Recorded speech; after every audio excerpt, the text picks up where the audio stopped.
¿Qué tal amigos? Sean bienvenidos a una nueva entrega de su programa Panorama Legal.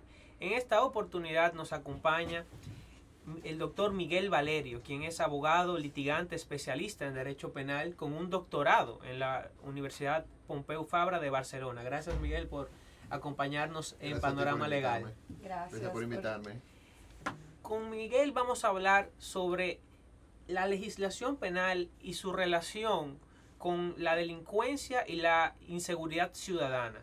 Porque frecuentemente cuando se observan casos en la opinión pública que cobran mucha relevancia e incidencia relativos a conflictos penales, delitos que quedan impunes, situaciones que causan conmoción en la ciudadanía, escuchamos voces que advierten la necesidad de reformas legales en cuanto al Código Penal y el Código Procesal Penal como una forma de responder a esa situación.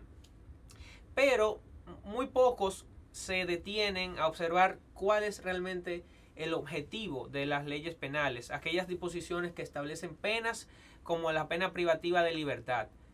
¿Cuál, Miguel, sería la finalidad del derecho penal para que la población vaya entendiendo los aspectos básicos y no se confundan cuando vean esos llamados que salen en la prensa? Porque siempre debemos atenernos a los conceptos y a la finalidad de las instituciones jurídicas para no caer en confusión y no, digamos que, causar un efecto multiplicador que al final lleve a la sociedad a la ignorancia sobre los temas que se están debatiendo. Mira, lo primero es que hay que diferenciar tres conceptos en tu respuesta, en tu pregunta. El primero es el concepto de política criminal, el segundo el concepto de derecho penal y el tercero el concepto de derecho procesal penal.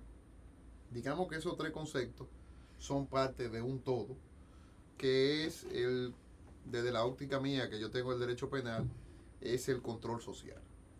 De eso es que se trata al final de cuentas. Es una teoría que maneja muchos académicos, en la que yo me inscribo también, de que yo no creo en un derecho penal per se, ni preventivo ni retributivo, sino en un derecho penal que tenga como finalidad básica el control social.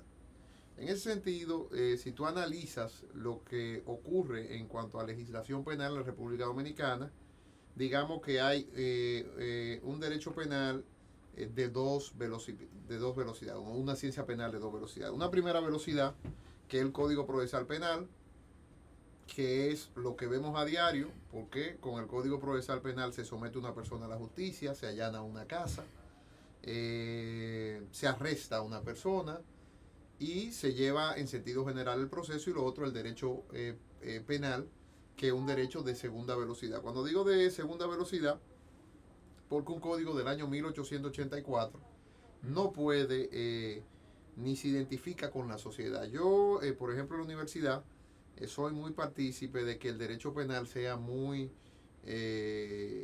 tomado en consideración, porque es la ciencia que más se estudia afuera. O sea, realmente el conflicto social donde más se ve es en el derecho penal, porque cuando se asesina a alguien o cuando hay violencia de género, sí, que una persona golpea a una mujer en un vecindario y hasta la mata, eso es derecho penal.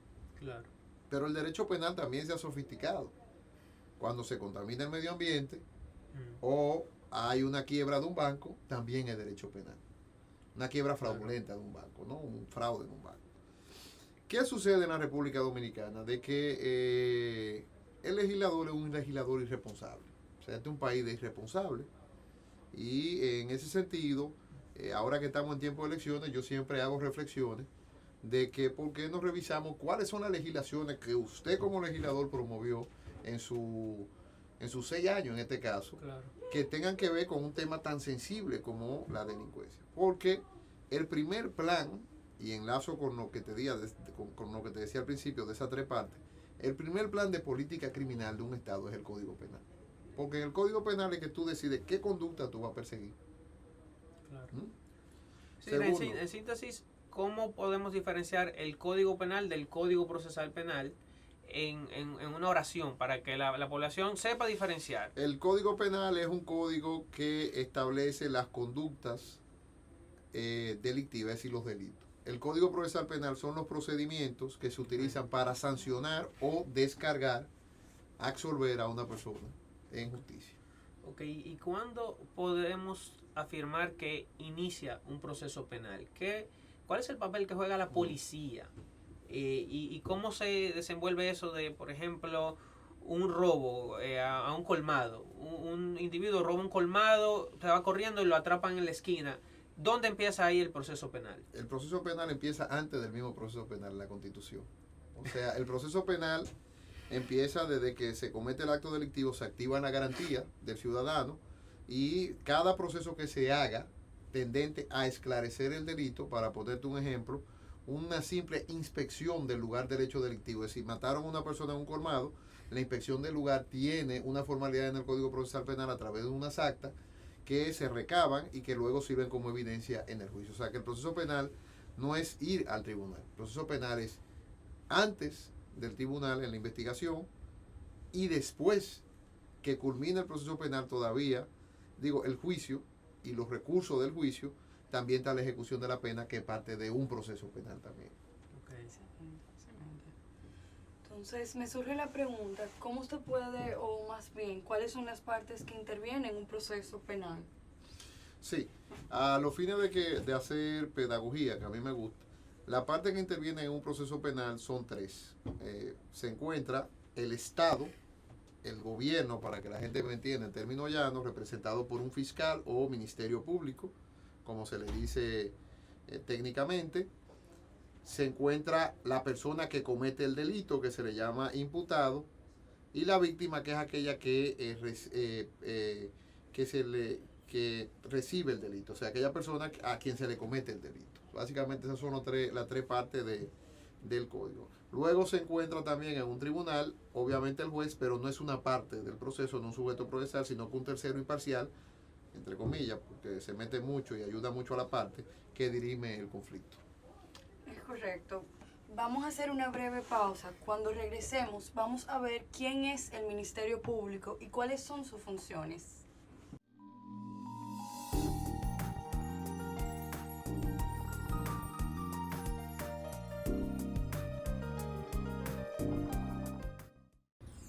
El vestuario de Charlotte es gracias a Glam Rose Boutique. Síguenos en Instagram, Facebook y Twitter como Glam Rose RD.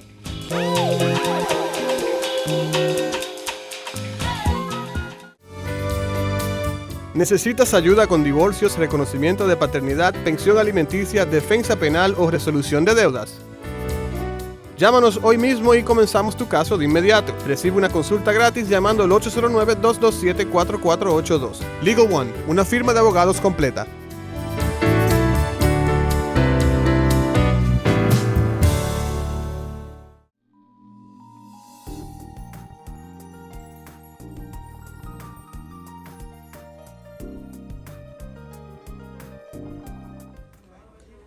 Bien, amigos, estamos de regreso con este tema tan interesante sobre la legislación penal y su relación con la delincuencia y seguridad ciudadana.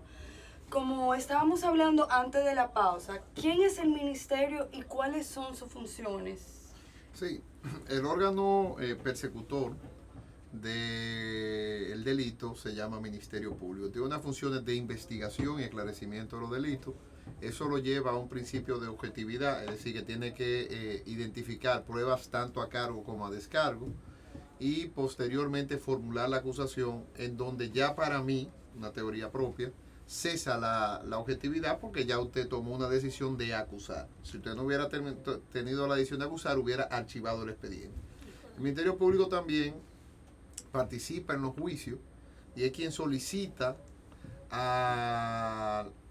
en representación del Estado la imposición de una pena a la persona que comete un delito. Básicamente esas son sus funciones esenciales: investigación y persecución en el tribunal de una condena una vez acusa a quien comete el delito.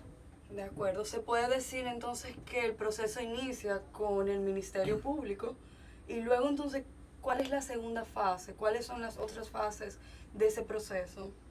Bien, el proceso sí inicia con una investigación que hace el Ministerio Público. Cuando acusa, se va a una audiencia preliminar. La audiencia preliminar, como su nombre lo indica, de manera preliminar el juez en ese momento verifica si hay evidencias o no que hagan la probabilidad de que hubiese una condena. En ese momento se analiza la licitud o no de la investigación del Ministerio Público en la recogida de la prueba, y si hay lugar a un juicio de fondo, entonces se dicta una autoapertura. En caso contrario, el juez dice que no hay pruebas suficientes para lograr una condena en juicio y entonces procede a un auto de no al lugar. En ese caso, se va luego a un juicio de fondo, si hay auto de apertura a juicio, y en el juicio de fondo se analiza lo que pasó. Se trata de buscar lo que se llama en derecho procesal penal la verdad procesal, es decir, la verdad que se reconstruye a través de los elementos de prueba y hechos que van a un tribunal.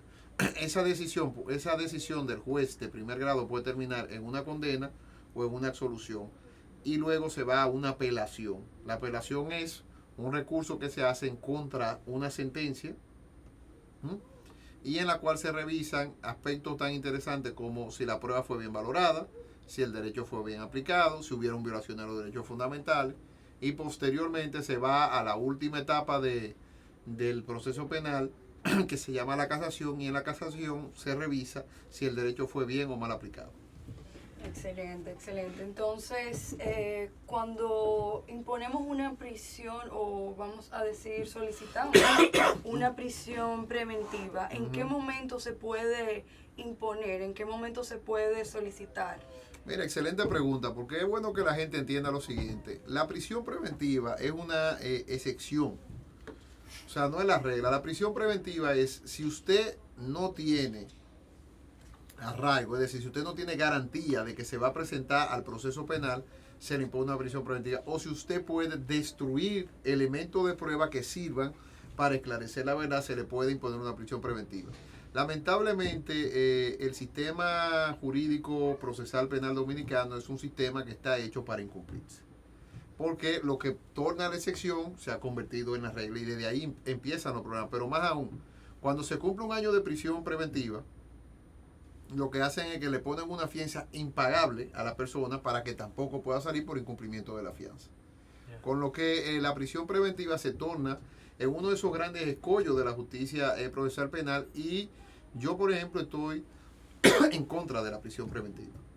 O sea, mi posición teórica es de que, al igual que pasa en grandes países, o sea, lo que usted sea un peligro para la sociedad, usted tiene un derecho a una fianza, porque la prisión preventiva vulnera la presunción de inocencia. O sea, esa es mi humilde opinión. Yo entiendo de que el Estado no puede engañar a la sociedad, como lo hace a diario, pensando que si logramos una prisión preventiva, el problema se soluciona. Eso no es cierto. Y un alto porcentaje de los casos pueden terminar o en un archivo judicial por parte del mismo Ministerio Público o en una absolución judicial. Y entonces yo siempre digo, ¿qué pasaría con esa persona que duró un año de prisión preventiva y que luego lo absorben en un juicio? Entonces yo no soy muy partícipe de la prisión preventiva. De acuerdo. ¿Usted está de acuerdo con la medida de coerción? ¿Y puede definirlo? Bueno, la medida de coerción es la prisión preventiva. Hay 7 medidas de coerción que son de aseguramiento de participación de la persona imputada o que comete el delito en el juicio.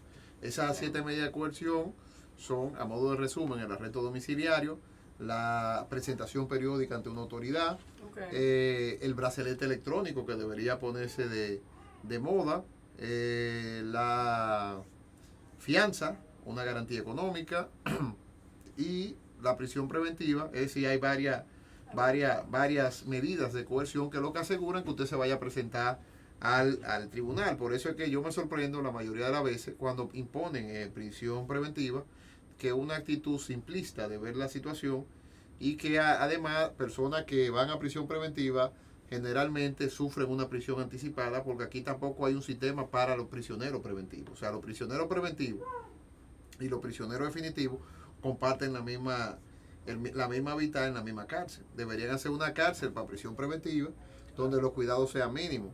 También yo quiero que en el proyecto de Código Penal derogado por obra y gracia de los constitucionalistas, que todo lo daña, había también la situación de la semilibertad. Es decir, porque usted es condenado, usted va a unos periodos, usted va a su casa a trabajar y cosas de esas. O sea, eso son sociedades avanzadas. Lo otro es el arcaísmo que hay aquí, y las situaciones del hablar duro sin tener la razón, o hablar con mucha simpleza de que, bueno, lo soltaron. y cometió un delito. Bueno, lo soltaron porque no se ha probado de manera definitiva que es culpable. Claro. Ahora, si es un peligro, una persona que viola o que tal vez maltrata a una mujer, entonces, bueno, o mata de manera constante, o sea, estamos hablando de un asesino, y dice, bueno, es un hombre que representa un peligro para la sociedad. Yo soy más partícipe del peligro, que uno de los criterios para imponer la prisión preventiva, que hasta del arraigo. Porque que el Estado tiene que garantizar que esa persona participe. Y yo, de la crítica que le tengo al sistema también es de que en Estados Unidos, si usted se escapa o evade la justicia, la situación de evadir la justicia es mucho más grave que el delito que se le está persiguiendo inicialmente. Y es un delito diferente, con lo cual poco importa ya lo que pasó con el primero, sino usted estaba sometido a una regla, usted no la cumplió y lo vamos a perseguir por esa situación. Entonces, eso son de las cosas que faltan en la legislación penal dominicana, pero aquí lo que se hace es una especie de cantinflada, donde lo que hacen las políticas públicas en el ámbito de la persecución penal y los códigos penales y las leyes procesales penales no saben de eso. Y entonces, claro, es muy bueno cuando usted está persiguiendo a alguien o criticando a alguien, pero muy malo cuando una familia suya es la que está padeciendo un proceso penal. O sea, habría que ver lo que es el proceso penal. Ahí es muy diferente, ahí queremos que nos respeten todas las garantías. Claro. Me llama la atención mucho definir bien cuál es el momento procesal en el cual se solicita la medida de coerción, que puede ser prisión preventiva, porque hemos visto que precisamente ese es el tema, digamos que más citado por el denominado populismo penal. Las voces que pretenden erigirse en juzgadores desde la opinión pública. Muchas veces se ve cómo se critica incluso a los jueces porque varían las medidas de coerción. El tema de la variación de la prisión preventiva a una garantía económica es visto aquí de manera generalizada, o digamos que hay una tendencia a que se vea así, como un error de la justicia, como que no debió suceder, que lo correcto era que esa persona estuviera presa, porque hay una confusión de que la finalidad de la prisión preventiva es garantizar la sujeción al proceso. La gente piensa que mientras más rápido lo metan preso, mejor, pero eso siempre y cuando no afecte a los suyos. Entonces, ¿en qué momento hablamos de que está la audiencia preliminar? Pero la medida de coerción se debe solicitar previo a la audiencia preliminar, o ¿cómo que se maneja eso en la práctica? Mira, qué bueno que tú lo dices, porque tú estás partiendo del mismo error que hay en el sistema y que hay en la sociedad. Se parte de la excepción, es decir, tenemos que imponer prisión, ¿no? Y no de la regla que no deberíamos imponer prisión. En ese sentido, yo entiendo, en cualquier momento procesal se puede, eso es lo primero. Se hace en la primera etapa, porque generalmente el juez dicta una orden de arresto, entonces ya hay que presentarte a las 48 horas de un juez para que se decida tu suerte. Sí. Y entonces, claro, con la orden de arresto, generalmente los fiscales, yo creo que 48 horas no es un tiempo prudente para investigar a nadie, y lo más fácil es pedir prisión preventiva y seguir su investigación con la persona presa. Yeah. Eso se va a mucha arbitrariedad, porque en 48 horas, usted no decía, además que no hay nada más subjetivo. Si hay algo subjetivo en el Código Procesal Penal, es el tema de la prisión preventiva. Claro. O sea, ¿cuáles son los criterios de que yo tenga arraigo o no? O sea, tal vez una persona con mucho dinero tiene un helicóptero y se puede escapar de la justicia. Claro, así es. Tal vez una persona con poco dinero también se puede escapar. O sea, es muy subjetivo el tema de por qué una persona se va de un proceso penal. Eso se presta entonces a la discrecionalidad en la aplicación de la figura. Vamos a ir a una breve pausa y enseguida regresamos con más sobre el derecho penal y su relación con la delincuencia y la seguridad ciudadana.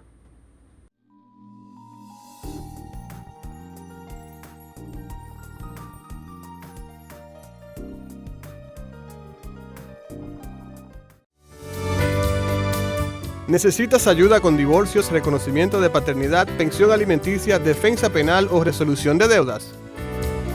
Llámanos hoy mismo y comenzamos tu caso de inmediato. Recibe una consulta gratis llamando al 809-227-4482. Legal One, una firma de abogados completa.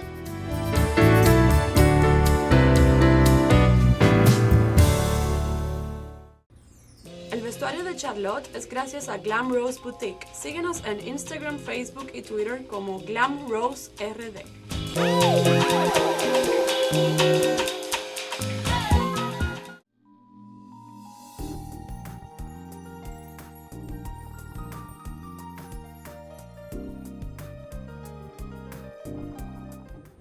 Bien amigos, estamos de regreso en su programa Panorama Legal, compartiendo con el doctor Miguel Valerio, especialista en Derecho Penal, y tratando el tema de la relación del derecho penal con la delincuencia y la seguridad ciudadana. Previamente conversábamos sobre la subjetividad que existe en la apreciación del peligro de fuga y del arraigo para la imposición de la prisión preventiva y el desconocimiento de esta figura como una medida excepcional que soslaya el derecho a la presunción de inocencia.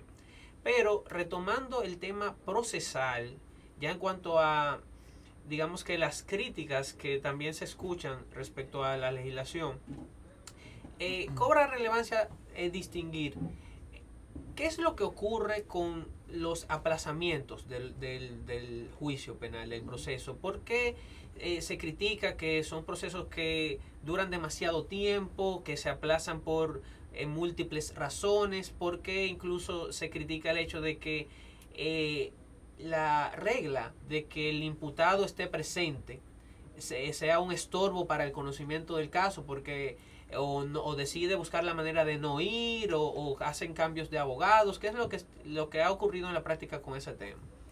Bueno, sobre que el imputado esté presente, si me van a imponer 30 años, yo prefiero estar ahí para escucharlo, ¿no? O sea que es un derecho que es irrenunciable en materia penal, a diferencia de lo que ocurre con otra materia. Yo digo que el penalista termina siendo un psicólogo.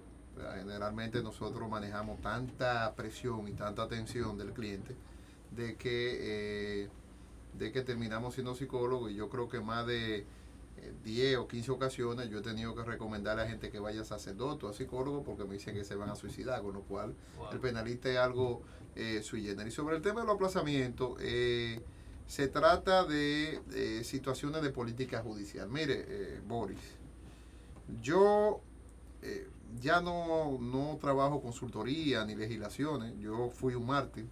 Duré como 5 años dedicado a la academia a tiempo completo. En este país eso es ser un mártir, realmente, porque cuando llegaba a la noche a mi casa era muerto, dando clases desde las 8 de la mañana hasta las 8 de la noche. En esos tiempos trabajaba mucha consultoría para poder completar lo que se gana una persona que se dedica a la academia. Y después que he entrado en el ejercicio he preferido dejar eso, pero eso se trata de política judicial. O sea, ¿qué hacen 3 jueces conociendo de una falsedad? No le veo sentido, ¿no? Entonces, habría que hacer una política judicial adecuada en la cual pase como pasa en otros países. Primero, 20 audiencias que se fijan de un rol penal. Yo a los jueces los compadezco. Y más que ahora los jueces están tan criticados, habría que verlo con un juez penal que entra realmente a las 9 de la mañana y puede salir a las 7, a las 8 de la noche. O sea, esa es su realidad diaria. Entonces, la política judicial mandaría lo siguiente. Primero, yo creo que el juicio debe ser celebrado con un juez hasta una pena de 20 años. Eso quiere decir que tuviéramos 12 jueces más. Yo entiendo de que debería haber una audiencia de incidentes, claro, en lo cual usted plantee todos sus incidentes y darle la oportunidad de que al final del juicio, cuando ya celebremos el juicio, si usted entiende que hay algo ya de índole constitucional, que usted lo puede presentar en cualquier estado de causa, usted tenga la última oportunidad, pero que una vez que pase esa audiencia de incidentes se vayan a conocer los casos. Otro tema, el tema de los testigos. Usted sabe que en la materia penal los testigos también aplazan mucho la situación, y el tema de los abogados, aplicarle su disciplinario. Ahora, hay que diferenciar la chicana del incidente. Claro. O sea, el incidente, hay 2 tipos de incidentes. Hay un incidente para retrasar los procesos, y hay un incidente que son una defensa de excepción que tiene un derecho una persona, donde usted dice, por ejemplo, el caso prescribió. Es un incidente también, y una defensa de excepción que es un derecho que usted tiene, porque el Estado tenía un tiempo determinado para perseguir ese delito y no lo hace. Lo otro es la chicana que usted dice de un abogado que se enferma, de un abogado que se retira del juicio. Entonces, el Código Procesal Penal tiene las soluciones ahí: el abandono de la defensa, el tema de las sanciones o los juicios disciplinarios. Tiene sus soluciones ahí, Salomónica. Ahora, ¿cuál es el problema del dominicano? Que aquí todos somos primos. Y no cualquier primo, somos primo hermano. Entonces, la legislación penal tiene todas las soluciones ahí para que los procesos sean expeditos. Ahora, un proceso expedito pasa por completar los expedientes. Tal vez es más salomónico llamar al tribunal un día antes, una de las partes. Si mire, yo mañana no voy a poder asistir, cancelen la audiencia, para que no te el rol y tú no vayas a perder tu mañana. Y se le notifica a la otra parte, pero entonces dicen que hay algo raro. Entonces, eso es lo que pasa, que hay una desconfianza generalizada del sistema. Y yo he dicho lo siguiente, durante todos los años de la justicia dominicana ha habido jueces ladrones, jueces corruptos, jueces serios, jueces limpios. O sea, ha habido de todo. Pero ahora estamos en un sistema donde el Ministerio Público ha metido un miedo procesal a los jueces. Hay jueces que lo cogen, hay jueces que no lo cogen, ¿no? Los abogados recusan a los jueces, no pasa nada. Yo, por ejemplo, no recuso en mi ejercicio. Entonces, yo soy un gran perjudicado de eso, yo no recuso. Y mire que yo sí sé de incidentes. Porque yo peleo en el terreno que la gente quiera pelear, o sea, me dedico a eso. Pero yo creo que el incidente bueno es una cosa y la chicana es otra. Y la chicana tiene su solución en el Código Procesal Penal que agilizarían los procesos. Pero ¿cómo se agilizan los procesos? El día que se vaya a conocer el juicio, vamos a conocer el juicio. Se necesitan más jueces penales. El Ministerio Público tiene que lograr más acuerdos judiciales, porque esta es una ley penal que está hecha para que la gente acuerde su pena. Yo, por ejemplo, me maravillé en un tribunal. ¿Qué pasó? 3 acuerdos. 3 acuerdos que consintieron su culpa a la persona y su pena y todas sus cosas. Porque esto es un sistema que colapsó, que está congestionado. Cuando tú descongestionas el sistema, tú vas a tener procesos más expeditos, va a haber una justicia más rápida, más diáfana y más transparente, porque también el incidente da tiempo para que todo el mundo lo cubre y piense. Si lo hacemos rápido, no te da tiempo para contestar. Incluso yo tengo una propuesta, pero ya yo no me meto en consulta, porque aquí todo el que hace una consulta lo hace mal. Yo no me meto en eso, yo dejo que la gente hable y diga que no tienen conocimiento. Aquí hay mucha gente que habla de penal que nunca ha visto lo que un preso. Y no porque yo tengo un traje de raya. O sea, no sabe lo que es eso y hablan. Principalmente constitucionalistas que hablan de todo. Entonces, el tema del derecho penal, como tal, uno se da cuenta de que yo tengo una propuesta de que hay un sorteo para el juicio de fondo. No un sorteo de 4, no haya tribunales asignados. Sino hay un sorteo para el juicio de fondo, se designa el juez que va a conocer el juicio de fondo, y tal día vamos a conocer el juicio de fondo. Con lo cual, ustedes dieron una audiencia para que usted planteara todo el incidente que usted diera. Claro. Y tal día el Ministerio Público tiene que decir, todos mis testigos están aquí. Exacto. Y la gente tiene que tener un compromiso de, y si usted no va, no es de que conducencia llevarlo al tribunal. Es que usted puede ser hasta sometido por obstrucción a la justicia. Para que la gente se comprometa. Ahora, la gente, ¿por qué no va, Don? Porque sabe que se va a aplazar la audiencia. En la medida que el sistema genere confianza, porque los procesos se terminen rápido, hay 78.000 políticas judiciales que yo estoy dispuesto a reunirme con el doctor Mariano Germán o con quien él designe para darle mis ideas. Pero, pues, quieren cogerla, cogen, o si no podemos seguir teorizando y escribiendo artículos periódicos. Pero es teoría, no es realidad, porque la realidad es meterte en un tribunal a las 9 y salir a las 8 de la noche. Eso es realidad. Entonces, según su postura, se puede afirmar de que sigue siendo una necesidad modificar lo que es el Código Procesal Penal para enfrentar mejor la delincuencia. Yo no. Al contrario, yo creo que el Código Procesal Penal ha sido el avance más grande que ha tenido República Dominicana. No es un código tan moderno como dicen. O sea, el código lo que pasa es que hay que saberlo aplicar y muchas veces los jueces no es corrupción. Puede haber hasta ignorancia en la aplicación de la ley penal, porque ese código no está hecho para irregularidades. Es el código menos garantista acá. Yo inclusive hice un artículo hace como 5 años, donde yo decía que este era un código más represivo que el otro. Me decían que yo estaba loco. No, véanlo bien, analicen bien esto. Todo es corregible, todo es corregible. Entonces, yo creo que no hay que modificarlo. Lo que hay que hacer es política judicial. Aquí no hay política judicial. Aquí no hay política judicial, la gente no sabe ni siquiera cómo va a fallar el juez. No lo sabe, no hay seguridad jurídica. Tú no sabes en determinado caso más o menos cuáles son las posibles soluciones jurídicas. Vamos a ir a una breve pausa comercial y enseguida regresamos con el doctor Miguel Valerio conversando sobre este interesantísimo tema.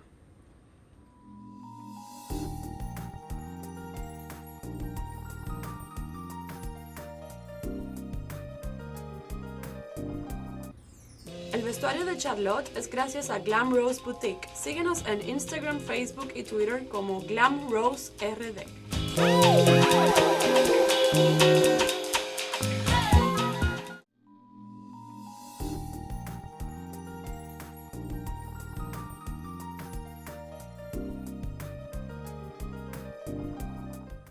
Bien amigos, estamos de vuelta con su programa Panorama Legal, conversando con el doctor Miguel Valerio, especialista en Derecho Penal. Hemos conversado, Miguel, sobre las distintas fases del proceso penal, la distinción entre el Código Penal y el Código de Procedimiento Penal, la finalidad del derecho penal. Y dentro de este marco cobra mucha relevancia para la ciudadanía saber ¿cuáles son los mecanismos que existen para proteger a las víctimas durante el proceso penal? Mira, el tema de la víctima se encaja dentro de una rama de la ciencia penal que se llama la victimología, que es transversal a todas las ciencias penales, y en la parte procesal penal hay mecanismos de protección que en la República Dominicana iniciaron con mucho éxito en el año 1990 en el Código del Menor en aquel entonces, donde ya había órdenes de alejamiento de una persona que acosara a un menor, órdenes de protección a un menor.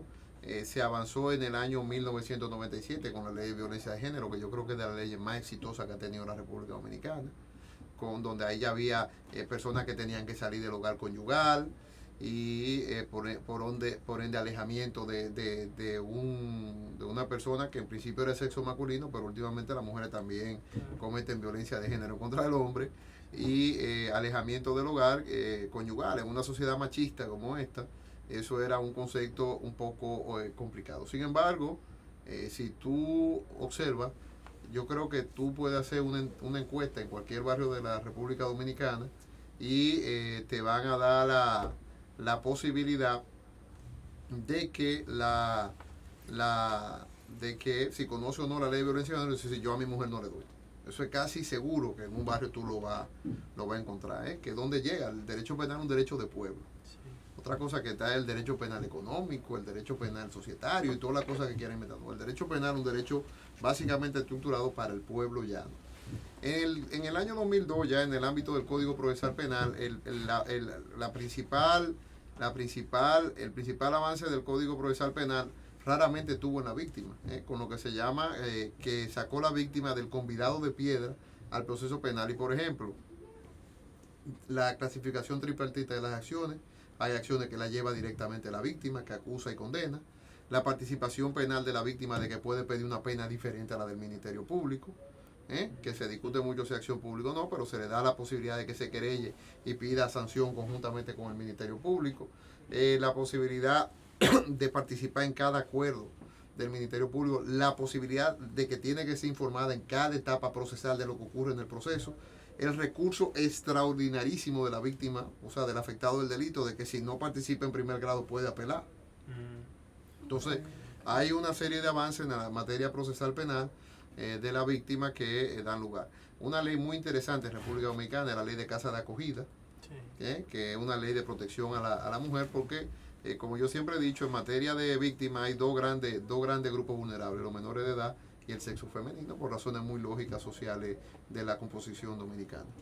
Excelente. Entonces, el derecho penal es capaz de reducir los altos niveles de la delincuencia y seguridad de los dominicanos, o sea, que está afectando a la sociedad dominicana. Es mucho más complejo que eso. Yo siempre utilizo la forma del análisis económico del derecho. La palabra clave es disuasión. O sea, si el derecho penal sirve para disuadir, obviamente que estaríamos en otro derecho penal efectivo, pero no solamente el derecho penal tiene la disuasión. Hay una fórmula de Richard Posner que se utiliza mucho en el análisis económico del derecho penal para poder ver estadística y cómo se disuade, que es que disuasión igual a certeza en la imposición de la condena por la condena. En la certeza y la imposición de la condena entra una policía efectiva que capture de manera rápida a una persona, un proceso penal rápido y eficiente, que era lo que estamos hablando en uno de los segmentos, y luego la gravedad de la condena o no. Se ha hecho política criminal con esas dos ecuaciones y se ha visto en algunos casos reducciones y en otras cosas no, que no ha funcionado. Pero aquí no hay estadística, aquí no hay política criminal, aquí no hay una forma de uno poder analizar esos factores. O sea, cada persona tiene un libro y aquí deberían ponerse de acuerdo. Ahora en tiempo electoral todos los partidos, lo he dicho siempre, porque al final de cuentas son los que gobiernan, y hacer un plan de seguridad ciudadana a 10 años, donde digan, vamos a dejar de no hacer mítines, la Junta que no dé dinero, Claro. Ese tema de la, ¿cómo le dicen esta cosa? La caravana, Sí. no vamos a gastar esa gasolina, porque la Junta no me va a dar dinero, y vamos a meterlo todo esto en un plan de política criminal a 10 años, con indicadores que podamos ver cómo reduce, porque el principal problema que tiene la sociedad dominicana, y lo digo porque a cada rato se ve, es el tema de la sensación de inseguridad de la gente. Y con eso quiero dejar, o sea, la gente se siente insegura. Y mal político el que diga no es un problema de percepción, porque la percepción debería hacer que se cambie el funcionario, pero eso no pasa. O sea, la policía, nadie cree en la policía aquí. Es correcto. Claro. Lamentablemente, Miguel, hemos llegado al final de este segmento de la entrevista. Muchísimas gracias por Gracias. acudir al llamado de Panorama Legal. Yo creo que no quedaron temas por agotar, ¿no? ¿Verdad? Sí, no, yo creo que todavía quedan más temas que debemos agotar en una próxima ocasión. Esperamos Bueno. contar con tu participación. Muchas gracias. Bueno. Y en breve regresamos con Ana Nolasco y la sección de consejos y novedades.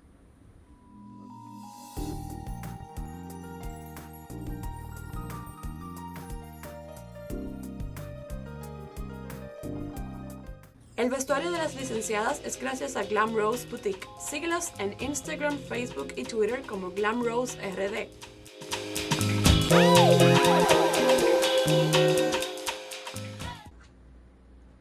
Muchas gracias, Charlotte, y muchas gracias, público televidente, por la sintonía. Hoy en tu segmento Consejos y Novedades trataremos lo que es el voto, que es un tema que ahora mismo se encuentra en palestra pública, ya que nos encontramos a solo unos días de las elecciones de nuestro país. Todos tenemos que saber quiénes pueden votar. En principio, ese es un derecho y un deber de todos los ciudadanos. A veces se puede suprimir con una sentencia que determine que no tienes derechos políticos. O también, si eres parte del grupo castrense, sea la Policía Nacional, la Fuerza Aérea, no tienes derecho al voto. Una vez identifiques que de verdad tienes tu derecho al voto, que no tienes ninguna de estas situaciones, identificas cuál es tu colegio electoral. Este se encuentra en la parte trasera de tu nueva cédula electoral. Es vital que tengas esta nueva cédula, ya que sin esta no podrás ejercer tu voto. Te debes de dirigir con tu cédula en mano a tu colegio electoral. Allá entregarás tu cédula en el escáner que tendrá el chico que te atienda, la persona que te atienda. Pondrá tu cédula y se escaneará e identificará si tú eres una persona que puede ejercer su voto y también si eres una persona que no ha ejercido su voto anteriormente. Los colegios electorales serán abiertos desde las 6 de la mañana hasta las 6 de la tarde. Es muy importante que tomes en cuenta la hora para que no vaya a cerrar la mesa. Luego de que ya has entregado tu cédula, de que te han identificado y de que válidamente tienes derecho al voto, debes de tomar las 3 boletas que te entregarán. Estas 3 boletas debes de chequear que estén debidamente firmadas y selladas para que tu voto no sea nulo. En caso de que tenga algún tipo de error que puedas visualizar, deberías de notificarlo a la persona encargada. Ya cuando tienes tus 3 boletas, tienes que conocer que cada una de estas boletas tiene una función. Hay una boleta que es presidencial, donde elegiríamos los que es el presidente y el vicepresidente. Otra que es congresual, que elegiremos lo que es el senador y o los diputados. Es importante que sepamos que no se puede elegir un diputado y un senador de diferentes partidos, diferentes líneas. Deben de ser de la misma línea, porque si marcas un diputado y de un partido y luego otro de diferente partido, un senador, sería nulo el voto. Luego también tenemos por último lo que es la última boleta, que es la municipal, donde elegimos lo que es el síndico o el alcalde. Luego de que podemos marcar nuestro candidato de preferencia, es importante que notemos que no debemos de salirnos del recuadro de la fotografía donde está el candidato. Luego lo debemos doblar en 4 y luego podemos hacer el depósito en nuestra urna y habremos ejercido nuestro derecho al voto. Es muy importante que sepas que es hora de hacer un voto consciente, de un voto bien pensado y bueno, para que no haya tantos votos nulos y podamos ejercer y que la persona que gobierna nuestra nación lo haya sido por una elección popular válida. Recuerden que pueden chequearnos, seguirnos en nuestras redes sociales, Panorama Legal, y también en Facebook. Gracias. El vestuario de Ana es gracias a Glam Rose Boutique. Síguelos en Instagram, Facebook y Twitter como Glam Rose RD.